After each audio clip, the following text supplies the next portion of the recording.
Our next guest is Forbes' Luisa Kroll. Luisa, thank you so much for taking the time to talk to us. Thank you, Sophie, for having me. You are executive editor. Your focus has been on the Billionaires list and the wealth team for a long time. You're doing other things as well, but I would love to talk to you about women and wealth.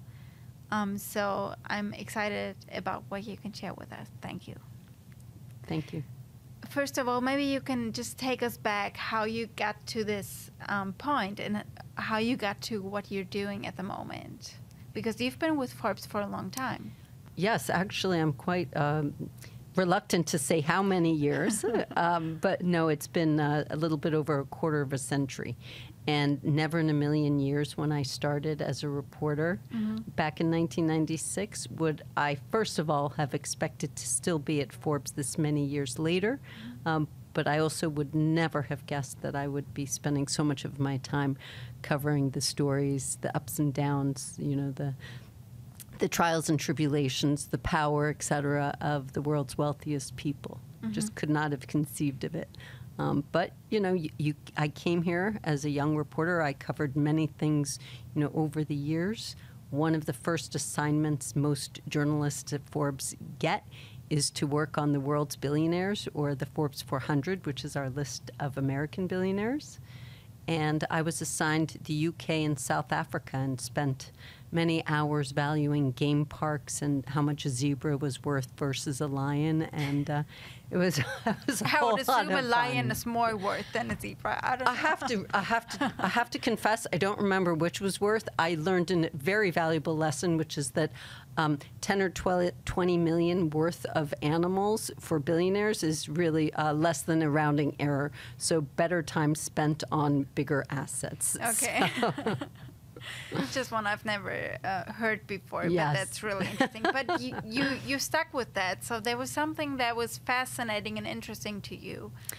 So basically, I love the stories of people. You know, I remember the legendary Forbes editor Jim Michaels calling Forbes the drama critic of business, and we're definitely the drama critics, but we're also the storytellers. And behind all these numbers, because again, when my father had been in banking, so I was familiar with numbers, I was comfortable with numbers, you know, I liked the idea of business. But I figured I'd go into business journalism for a couple of years, get my feet wet, get some great clips and go on. And what I didn't quite realize is how much these are stories about people, and there's no better way to kind of get at that story behind the business than, in essence, the entrepreneurs and the most successful entrepreneurs in the world, which are billionaires. What I always tell people is, you know, they kind of, you know, open their mouth wide when they hear how long I've been here. But I say, you know, I feel like I've had 6 different jobs at least, because the industry has changed so much. But even more than that, the great thing about being a journalist of any kind, but particularly at Forbes, is that, you know, every day, every week, you're learning something new. You're talking to different people, and that's very true with the world's wealthiest. You know, you look at the number of ways that people make their money and what they do with that money, and it's just I feel like there's so many stories still to be told, so many investigations, so many profiles, that it just makes it a lot of fun and super interesting. And I'm assuming it is investigative, because how do you even estimate someone's net worth? How does that even look like? No, I mean, it's very difficult, which is why really Forbes is the only one around the world that does it to the extent that we do. You know, as we have something like 2,700 billionaires that made the list last year. But to get to that 2,700, we're looking at a lot more. You know, the investment in time and money and people around the world that Forbes puts into it, you know, for that. But what's important to remember is that honestly, no two fortunes are exactly alike. You know, you have the people who own publicly held stocks. You have people that own privately held companies. You have people that own lots of real estate in different parts of the country, or in, you know, Austria and Germany, or, you know, in Asia. Then you have people that have oil and gas fields, and every single one you have to value differently. And then, in addition, there's some billionaires who want to be worth a lot of money. There's some billionaires who want to be taken off the list. There's some that want to cooperate.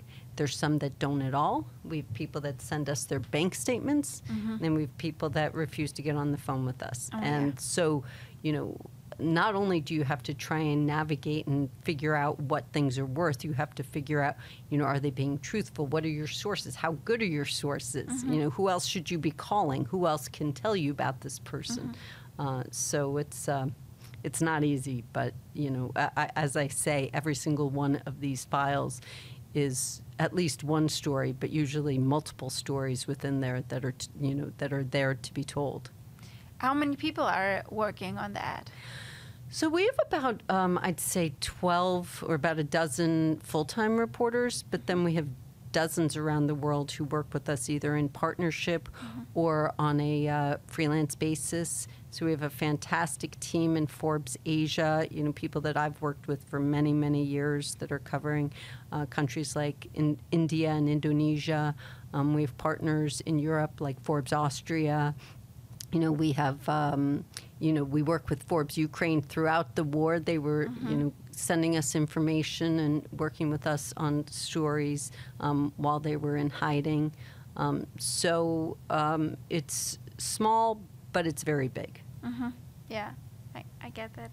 I would like to bring the conversation kind of to women and wealth. And you mentioned the number of billionaires. And while you're obviously aware of the numbers, I just want to tell our viewership. In 22, there were 2,668 billionaires on the list.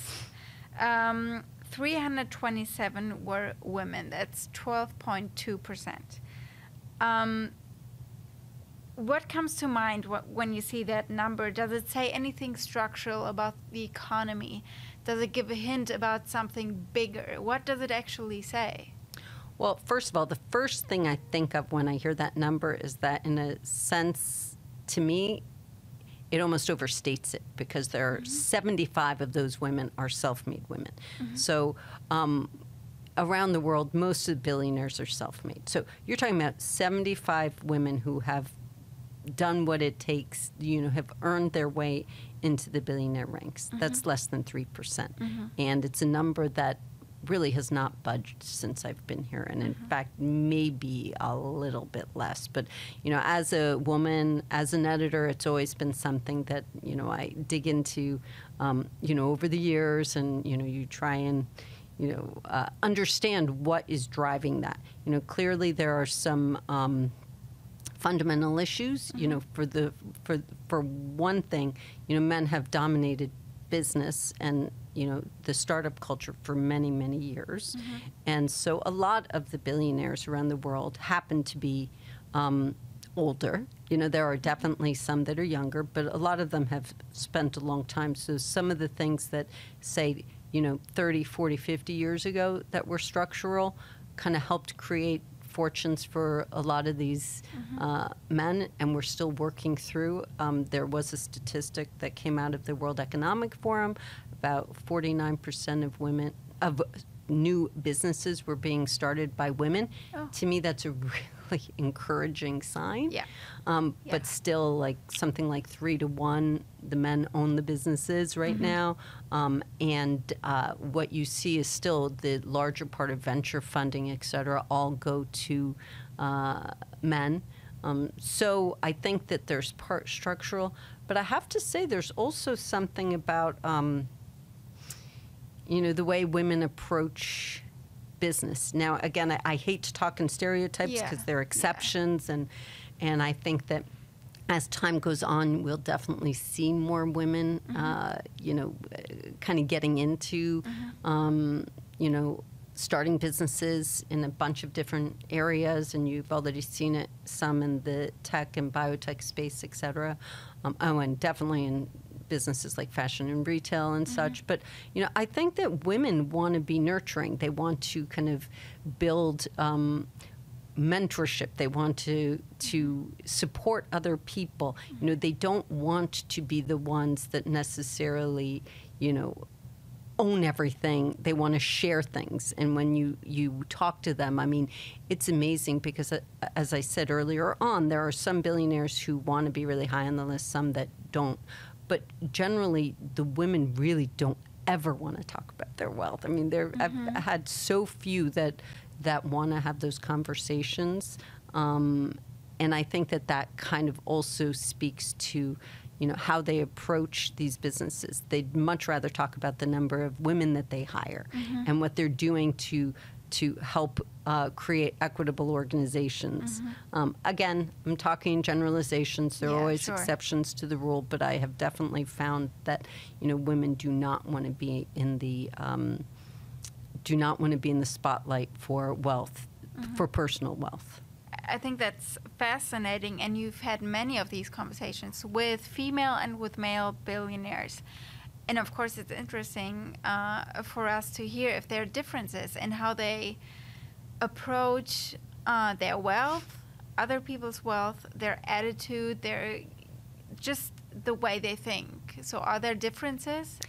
I mean, again, there's so many exceptions to every rule, but I have definitely, we did do this really terrific story on an entrepreneur behind Aviator Nation, which is a fashion brand that's very popular among, teen and 20-somethings, in the U.S. And what I loved about her story was that she so owned her success, and it seemed very fresh. We did the story in May, and she struck me as pretty unusual. She paid herself a $45 million dividend, which is just, you see that with men all the time. But I almost wanted to root for her, and in her boldness, in her willingness to, kind of, not be shy about the success that she had. And I'm hoping for more and more stories like that. But, time will tell. I will say one thing I'd wanted to mention was that, back, I think it was 2015, I was so tired of there being so few women billionaires that I actually went to my boss at the time and asked about starting a list of self-made women entrepreneurs, which basically allowed us to tell the stories. It's only a U.S. list, but we've expanded it to 100. So basically we could, look into a lot of these stories that were sub-billionaires because there were just so few, that had really reached the 10-figure fortunes. And, we wanted to explore some of these reasons, some of these themes, and being able to kind of talk to people that have had huge success, just not at the billionaire level, was something that was important to us, and we've learned a lot from.